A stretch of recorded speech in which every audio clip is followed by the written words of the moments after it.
Today's message is one that's been very prevalent in this week, and it's been occurring a lot of times in conversation, and I feel like it's a very timely message to share.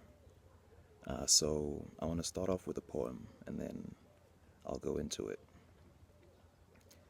The poem is entitled In Time, and it's one that I wrote actually this week as I was also grappling through and processing this theme that I'm going to be discussing.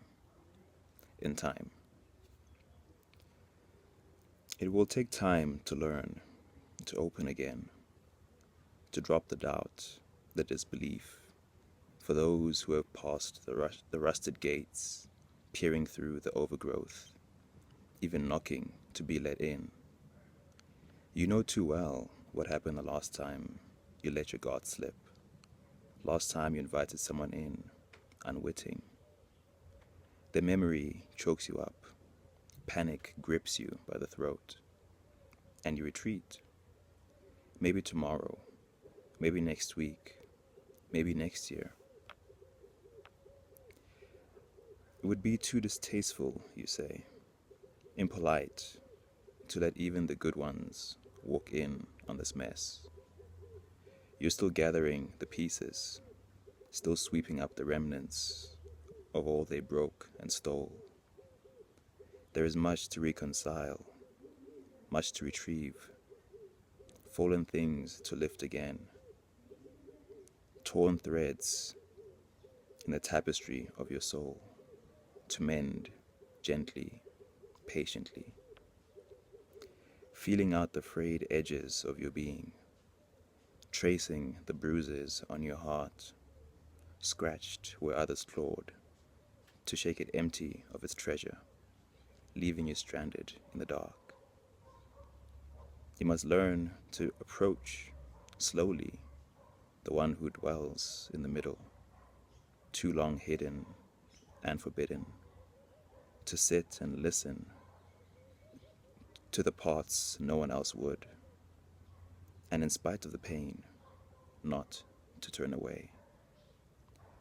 Pulling open the dusty curtains, you let the sun warm your bones, and slowly you learn to rest your shoulders, to unclench your fists, to take the open hand outstretched. But it will take time, as long as it must. The pain is ancient, its roots run deep, tangled with truth, shrouding and smothering, shrouding and smothering your light. Day by day, it shines a little brighter.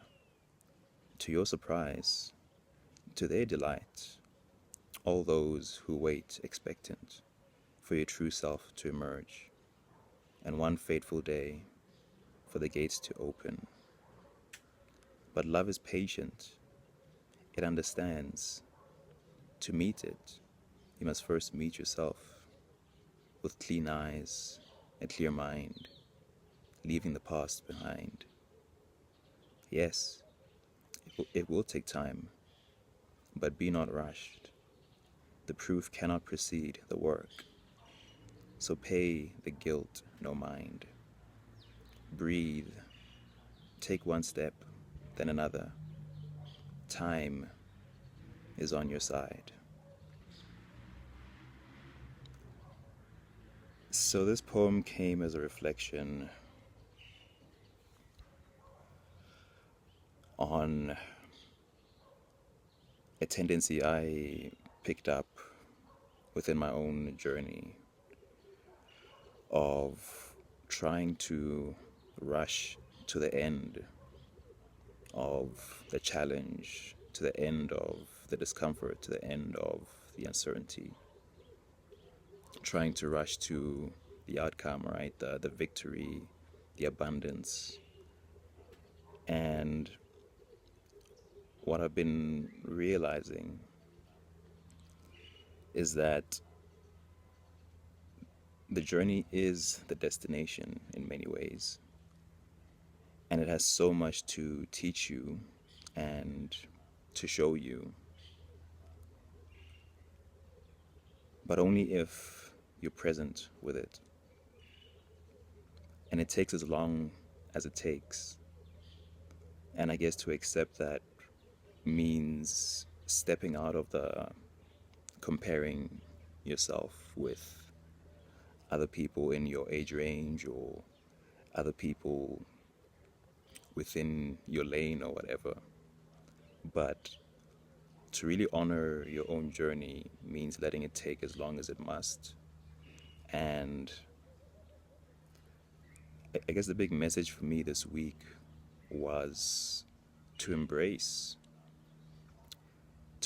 that, yes, even though there is discomfort and uncertainty in this moment, that it is revealing to me parts of myself that are completely new or that are just in need of embrace, in need of acknowledgement and witnessing.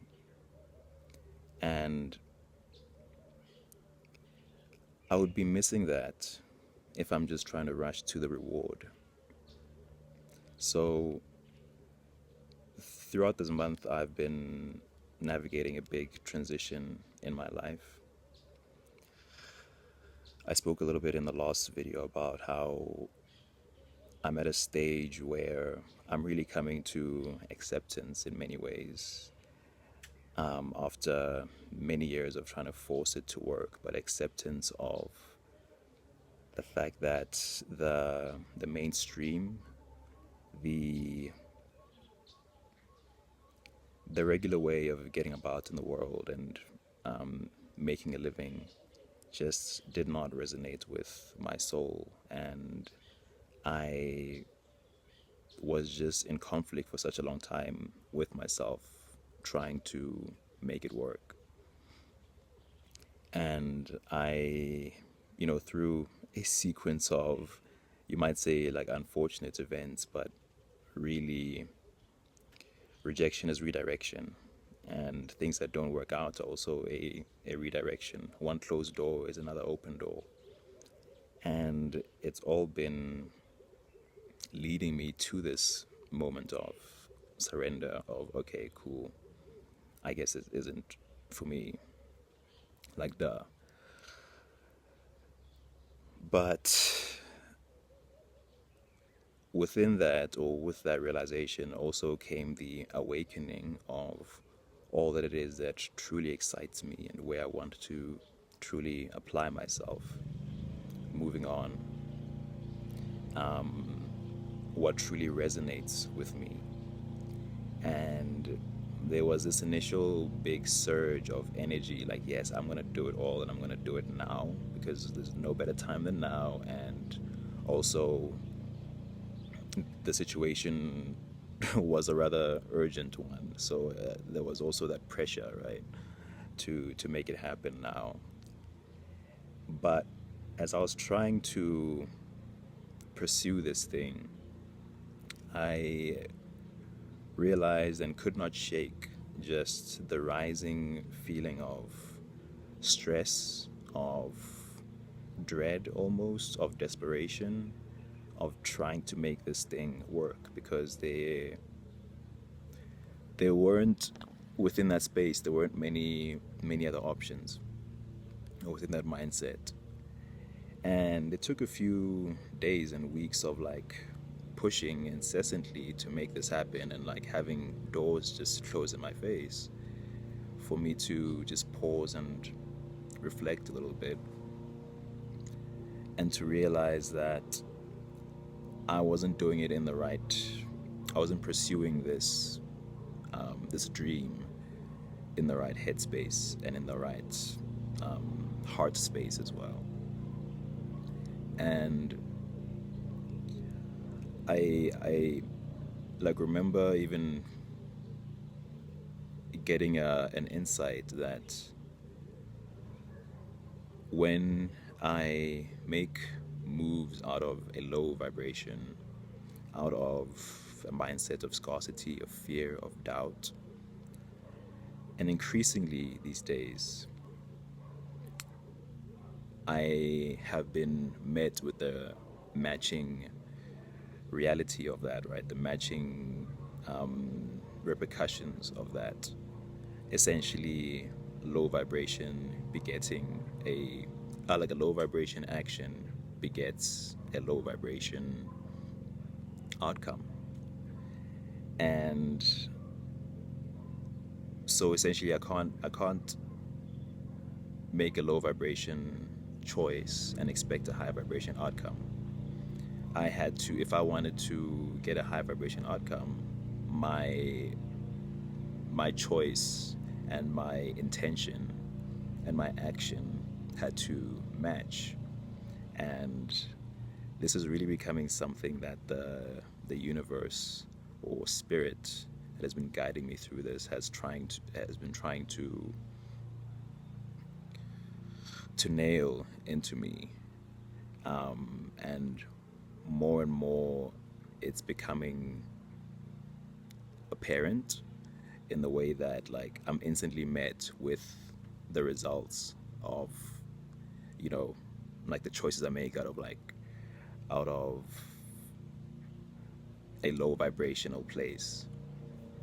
But on the other side of that as well, choices that I make out of a high vibration, out of a sense of conviction, out of a sense of confidence, out of a sense of deservingness and excitement and anticipation and gratitude and presence and joy, those choices catapult me and land me directly into the things that I've asked for, and sometimes even more, you know. So the interface is what I'm trying to say. The interface with the universe or with this reality has really been showing me directly kind of like to be more careful and more intentional with where and how I direct my energy. And so I had to put a pause on that pursuit I was doing, because I realized I was really coming out of a need to survive. And that wasn't the energy I was trying to enter my dream with. And I suddenly understood why the doors weren't opening, because I, from a vibrational standpoint, was not ready for it. And I have it written some way that it's already done. Everything I desire is already done. It's already complete. It's already waiting. And I just need to let it happen. But letting it happen does not involve desperation. It does not involve urgency. It does not involve that sense of mistrust, right? It is a surrender. And so I just went back to the drawing board, and I really just had to check in with myself of, okay, what is required of me right now? And what came to me was the fact that in this chapter that I'm stepping into, I cannot take or leave. I can't leave any parts of me behind. All of me has to come along for this journey. And for too long, I have been chopping off parts of myself and suppressing parts of myself to make situations work. And that has been, in a way, a perpetuation of that survival habit. But right now, this high vibrational, abundant, prosperous dream that is so clear in my mind, it requires a different approach. It requires a different composition of self, and it requires that I have all of myself with me. And what I saw was that I had parts of me still that were reluctant, parts of me still that were insecure, parts of me still that were a bit fearful and not ready, and still had things to say, and still needed that assurance, and still needed to hear or to be heard. And that had to take priority over my own urgency to succeed, over my own urgency to make it happen, you know. Because also there's just this there's two things. There is this pressure to provide proof of proof of life, proof of success to the ones around you and also to yourself. We want to see in front of us those things we want now in order to feel good, in order to feel worthy. I said there's two things. Now I forgot what the other one was. The second thing is just this conditioned fear of chaos, conditioned fear of uncertainty and discomfort. And to realize that, especially in today's society, in today's age, we really are so drawn to and so accustomed, I guess, to convenience and to comfort. And it's like we're constantly trying to get our lives to just sit within that range of existence, within that range of being. And so any calamity that comes upon us, any kind of disaster that hits us, we're just in this rush to get out of it and to get back to the normal. But there is great value in those moments of disaster, those moments where things fall apart, those moments where things don't work out, and those moments where things are painful. And in many ways, inevitably, these things can't be avoided. They are a part of life, right? For something new to come about, often, if not always, means the old having to fall away. And so there's that exchange that needs to happen, and one needs to surrender to that. And these moments are also often so initiatory as well. There's so many lessons to be learned about yourself and so many internal resources to be gained by walking through those difficult moments, walking through those challenges, and not necessarily just rushing to subdue it and to just return to a comfortable normalcy, because growth happens in that risk. It happens in that gradient. It happens in that liminal, untethered, uncertain, or undefined place. And so to sit with those two beliefs, the rushing for the proof, and also the fear of, or even contempt of, the uncertainty, or the initiatory process, and to realize that, yes, life is a journey, right? Like I said in the beginning, the journey is the destination in so many ways. The journey, the in-between, is the longest part of any process that we undertake in this life. Even from, if you look at it from the most universal level, birth and death are the shortest events in our lives. What happens in between is really what is the most profound, right? Is really what defines the birth and the death in so many ways. So learning to treasure the in-between, learning to sit with that in-between and to be present with it and to give it what it asks of you, because in doing that, you're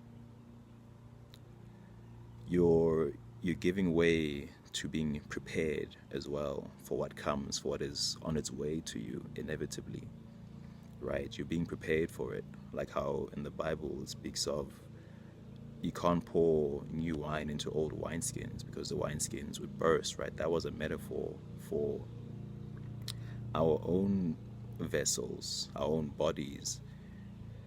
They need to also be, our own minds as well, need to be prepared for the prayers that we've uttered, and so we need to let ourselves be subjected to that period of preparation. And it involves pruning, It involves purging, it involves a lot of faith and a lot of resilience and a lot of patience. And that is what ultimately, when you get to the destination, that is what I feel equips you the most to be the person that can handle and be present with and prosper within that prayer that you've uttered, that prayer delivered. And so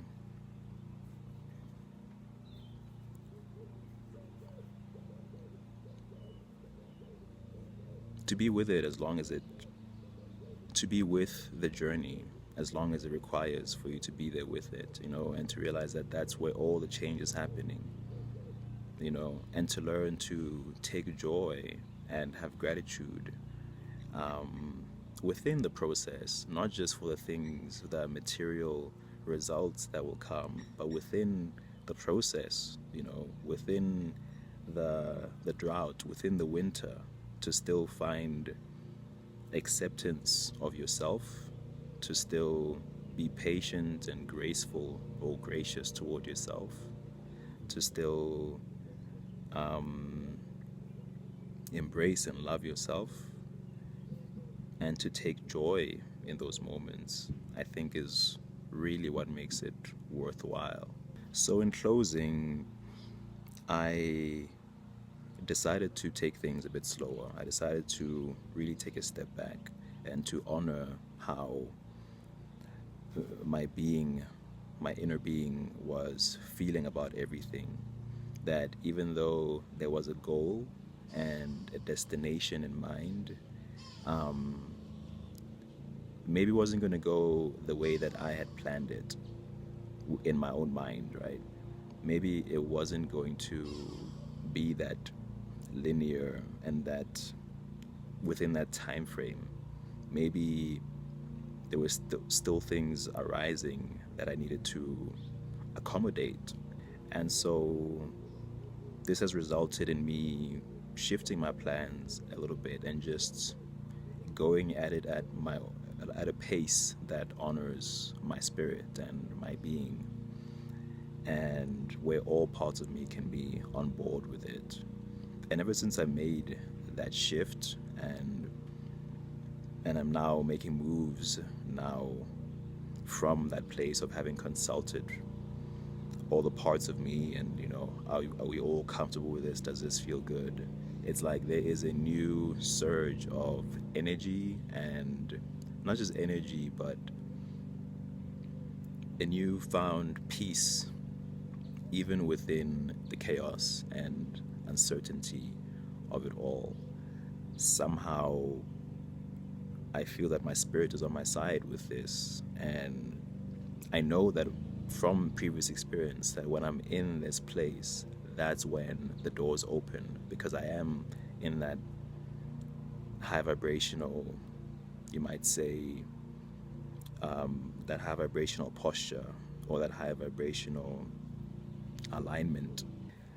And so the result is that the way I'm heading now, or how I'm walking toward this now, or walking forward now, is different from how the masculine aspect of myself that wants to push through and assert, how that would have wanted to approach this. Now, yes, it's a gentler kind of journey that I'm taking, and it's also much lighter. It has required me shedding a lot of stuff, and trusting a lot more, and trusting a lot more in the faith that it's already done, and it's not really through my machinations or my effort, my sweat, blood, and tears that this thing is going to happen. It's already done, and I just need to let it happen.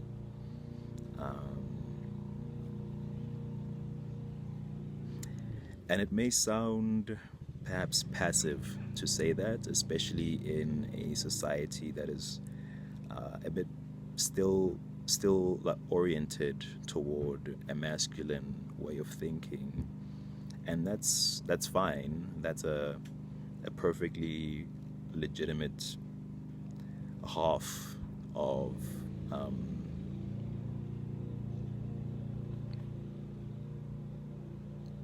of approaching things and perceiving things. But there's also the less recognized feminine aspect within each of us that is a bit more embracing, that is a bit more gracious, that is a bit more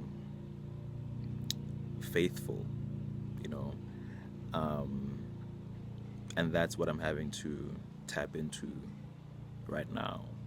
And it's not to say that I'm going to be abandoning the masculine aspect of walking this journey of being assertive and making plans and trying to make things work. But like for me right now, that is just having to take a bit of a backseat because spirit is having to lead more than my own mind and my own efforts. And the more I let that happen, the more that doors are just like opening and things are working out and luck is finding me and miracles are happening. So yes, this healing journey, this journey of just stepping into any dream, this journey of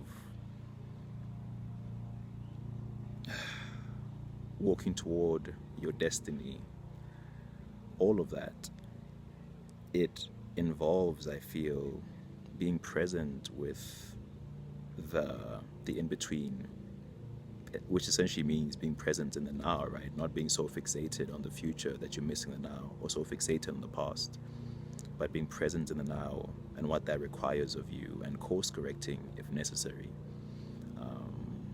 And there's no right way to do it, I think, is the other big lesson of of this in between, because we can come with plans, right? And plans are just these preordained kind of and preconditioned things that we think it has to be this way, it has to work out this way, and it's interpreted as such a disaster when it doesn't. And the in between, I think, and being present with that really teaches you to tap into your own inner truth and your own like inner compass. And that might not always look like what society recognizes or what society validates. And so it also takes a bit of bravery, a bit of courage to go your own way and to do your own thing, you know. But the truth is that ultimately your destiny has your name on it and no one else. You know, it's made specifically for you, and you only really tap into that when you walk as the one that you are, not all the expectations or norms that you know we learn from society, to do it your way, in your own way, at your own pace. And perhaps I'll finish by reading another poem that I wrote a few months back that has in many ways been a prayer just on this journey and a reminder to let your inner being be the compass and not what has been done before or what is expected. The poem's called Abba, not Abba the band, but Abba as in father. Abba, just one foot in front of the other. Take your time, do it your way, and just follow me. Don't listen to what everyone else has to say. In your own way, at your own pace, you can do it. Just follow me. Don't get angry. Don't get frustrated with yourself. You're doing fine, in your own way, at your own pace. Honor yourself and honor the heart I've given you. It is beautiful. It is capable. Do not lose heart, lest your light follow suit. Do not lose heart, lest your voice grow silent. Do not lose heart, lest your hopes grow small. I have not abandoned you. I am letting you walk so you may realize how far you can go. I have not forgotten you. Speak to me and I will hear you. That is how near I am to you. I'm always with you and I'm here for you. Don't give up. Don't stop walking, for you walk not in vain. Follow me, only me, in your own way, at your own pace.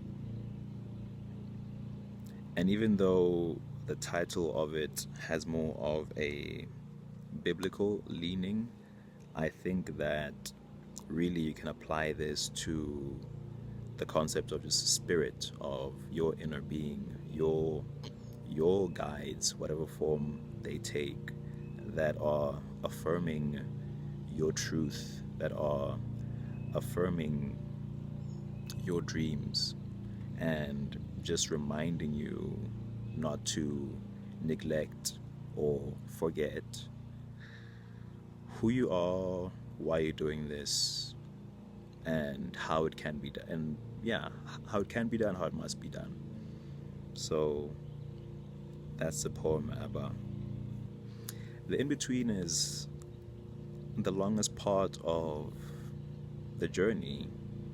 And so it's like, in a way, we also just owe it to ourselves to make it something that is enjoyable, to make it something that doesn't torment and torture us, to make it something that doesn't hurt us as much as we can, right?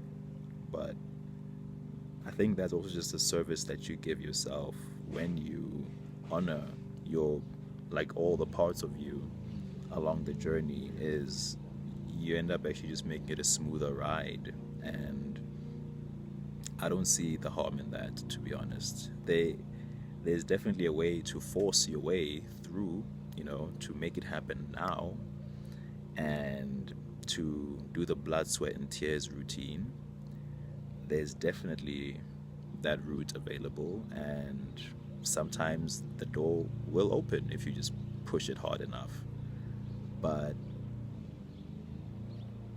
yeah, all I'm saying is when you actually have the option to choose, and that's not always something that we're told, is you have the option to also go the other route, of not forcing, of honoring yourself and walking in alignment, walking in resonance, and walking in joy as well, because this is your one life, and I don't know if anyone believes in, people believe in reincarnation and multiple lives and all that, but wherever one stands with that, the life that you have now, you're only going to live this once, and every moment that passes is a moment that is gone essentially forever. You're never going to really experience the same thing twice. And it's like, knowing that, wouldn't you want to, as much as you can, be present with this and take as much from it as you can? Because truly there's so much to learn from every single moment, and there is so many blessings to be discovered and to be had in every single moment when one just really pauses and takes in what's happening around them, what's happening within them. So yeah, that's my message for today. please feel free to share your own thoughts on this, and yeah, see you in the next one.